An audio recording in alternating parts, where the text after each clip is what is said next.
Hi friends, today we are going to learn about tense. Tense किसे कहते हैं? Tense को सिंपल भाषा में टाइम कहते हैं। वर्ब के डिफरेंट फॉर्म की मदद से टेंस कार्य के समय का बोध कराता है। टेंस को 3 भागों में बांटा गया है: present tense, past tense, future tense. Present tense जो कार्य वर्तमान काल में हो उसे प्रेजेंट टेंस कहते हैं।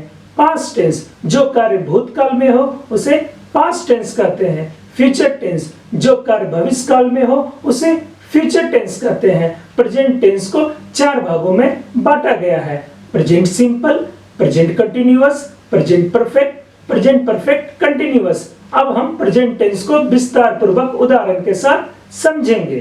प्रेजेंट सिंपल जो कार्य वर्तमान समय का बोध कराए उसे प्रेजेंट सिंपल टेंस कहते हैं।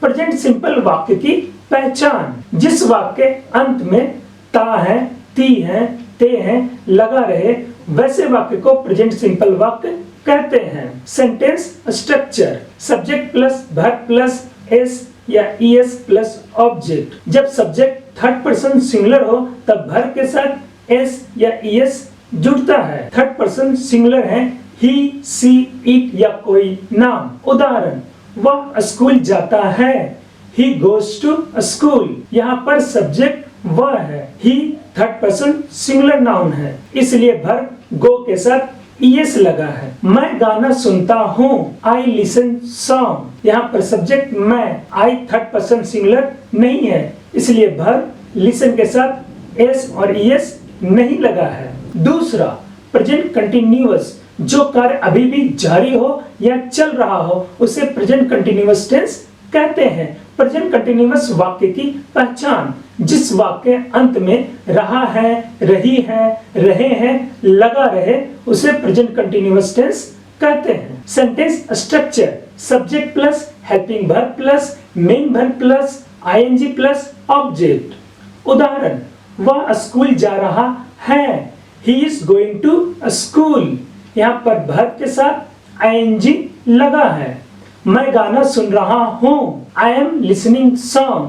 यहाँ वर्ब लिसन के साथ आईएनजी जुड़ा हुआ है। तीसरा, प्रेजेंट परफेक्ट जो कार्य कुछ समय पहले समाप्त हुआ हो परंतु उसका अभिप्राय वर्तमान समय से जुड़ता हो या उस कार्य का प्रभाव वर्तमान से जुड़ा हो उसे प्रेजेंट परफेक्ट टेंस कहते हैं। प्रेजेंट परफेक्ट वाक्य की पहचान: जिस वाक्य अंत में लिया है, लिए हैं, या है, ये है लगा रहे वैसे वाक्य को प्रेजेंट परफेक्ट वाक्य कहते हैं। Sentence structure: subject plus helping verb plus V3 plus object. यहाँ वर्ब का थर्ड फॉर्म यूज करते हैं। उदाहरण: मैंने गाना सुन लिया है, आई हैव लिसन्ड सॉन्ग। यहाँ वर्ब लिसन का थर्ड फॉर्म यूज किए हैं। वह स्कूल गया है, he has gone to school।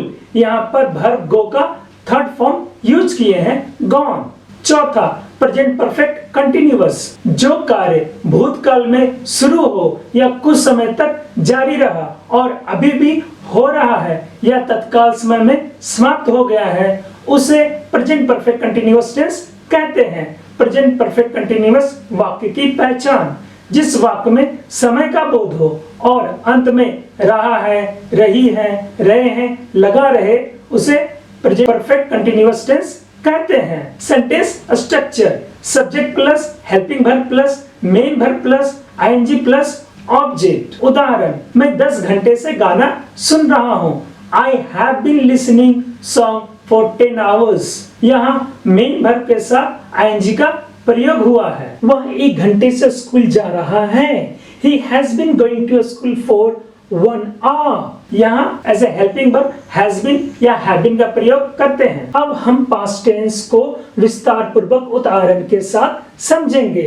First, simple past जो कार्य भूतकाल में समाप्त हुआ हो या तत्काल समय ही पूर्ण रूप से समाप्त हुआ हो उसे सिंपल पास्ट टेंस कहते हैं। सिंपल पास्ट वाक्य की पहचान: जिस वाक्य अंत में था, थी, थे या ये, लिया, लिए लगा रहे वैसे वाक्य को सिंपल पास्ट वाक्य कहते हैं। Sentence structure: subject plus V2 plus object. उदाहरण: वह स्कूल गया, he went to school। यहाँ वर्ब का दूसरा फॉर्म यूज हुआ है गो के जगह पर वेंट का प्रयोग हुआ है। मैंने गाना सुना, आई लिसन सॉन्ग। यहाँ फॉर्म टू का प्रयोग हुआ है लिसन। सेकेंड, पास्ट कंटिन्यूअस, जो कार्य भूतकाल में जारी रहने का बोध कराता हो उसे पास्ट कंटिन्यूअस टेंस कहते हैं। पास्ट कंटिन्यूअस वाक्य की पहचान, जिस वाक्य के अंत में रहा था, रही थी, रहे थे, लगा रहे, वैसे वाक्य को पास्ट कंटिन्यूअस वाक्य कहते हैं। Sentence structure, subject plus helping verb plus ING plus object. उदाहरण, वह स्कूल जा रहा था, he was going to a school। मैं गाना सुन रहा था, I was listening song। Third, past perfect, जो कार्य भूतकाल में पूर्ण रूप से समाप्त हो गया हो और कार्य बहुत पहले ही समाप्त हो चुका हो उसे पास्ट परफेक्ट टेंस कहते हैं। पास्ट परफेक्ट वाक्य की पहचान, जिस वाक्य के अंत में या था, ये थे,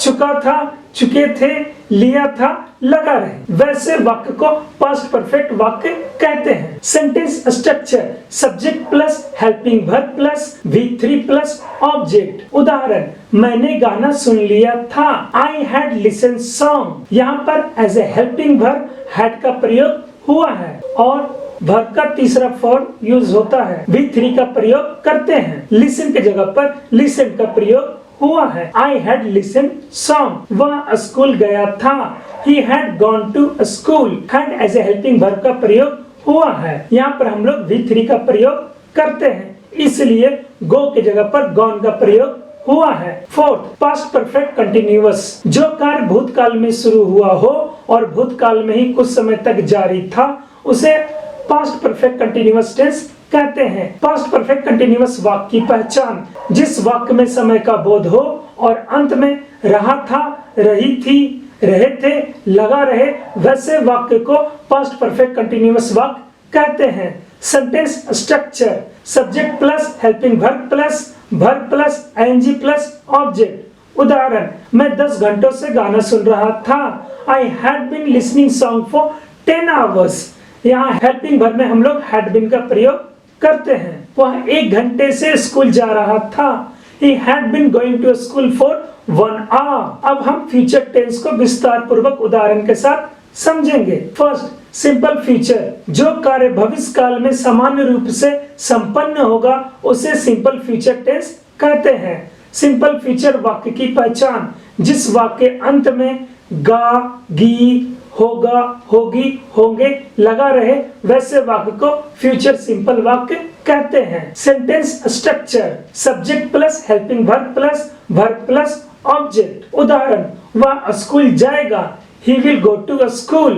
मैं गीत सुनूंगा, I will listen song। यहाँ पर हेल्पिंग वर्ब में will या shall का प्रयोग करते हैं। सेकेंड, फ्यूचर कंटिन्यूअस, जो कार्य भविष्य में किसी खास वक्त पर होता रहेगा या जारी रहेगा उसे फ्यूचर कंटिन्यूअस टेंस कहते हैं। फ्यूचर कंटिन्यूअस वाक्य की पहचान, जिस वाक्य के अंत में रहा होगा, रही होगी, रहे होंगे, लगा रहे, वैसे वाक्य को फ्यूचर कंटिन्यूअस वाक्य कहते हैं। Sentence structure, subject plus helping verb plus be plus verb plus ING plus object. यहाँ पर हेल्पिंग वर्ब विल या शैल है, यहाँ हेल्पिंग वर्ब विल या शैल के साथ बी का प्रयोग होता है। उदाहरण, वह स्कूल जा रहा होगा, he will be going to a school। मैं गाना सुनता रहूंगा, I will be listening song। Third, future perfect, जो कार्य भविष्य में किसी निर्धारित समय तक पूर्ण रूप से समाप्त हो चुका रहेगा उसे फ्यूचर परफेक्ट टेंस कहते हैं। फ्यूचर परफेक्ट टेंस वाक्य की पहचान, जिस वाक्य के अंत में चुका होगा, चुकी होगी, लिया होगा, लिए होंगे, लगा रहे, वैसे वाक्य को फ्यूचर परफेक्ट वाक्य कहते हैं। Sentence structure, subject plus helping verb plus have plus V3 plus object. उदाहरण, मैं गाना सुन लिया होगा, I will have listened song। वह स्कूल जा चुका होगा, he will have gone to a school। Fourth point, future perfect continuous tense या आम बोलचाल की भाषा में प्रयोग नहीं होते हैं, इसलिए हम इसकी चर्चा यहाँ पर नहीं करेंगे। टेंस समरी, अब हम एक टेबल के माध्यम से पूरे टेंस को आसानी से समझेंगे। प्रेजेंट सिंपल, वह जाता है, he goes। प्रेजेंट कंटिन्यूअस, वह जा रहा है, he is going. Present perfect वह जा चुका है, he has gone. Present perfect continuous वह जाता रहा है, he has been going. Past simple वह गया, he went. पास्ट कंटिन्यूअस वह जा रहा था, he was going. Past perfect वह चला गया था, he had gone. Past perfect continuous वह जाता रहा था, he had been going. Future simple वह जाएगा, he will go. Future continuous वह जा रहा होगा, he will be going. Future perfect वह चला गया होगा, he will have gone. Future perfect continuous वह जा रहा होगा, he will have been going. Tense बहुत ही इंपॉर्टेंट सब्जेक्ट है, हम लोग इस वीडियो को बार बार देखेंगे और टेंस का सही प्रयोग करना सीखेंगे।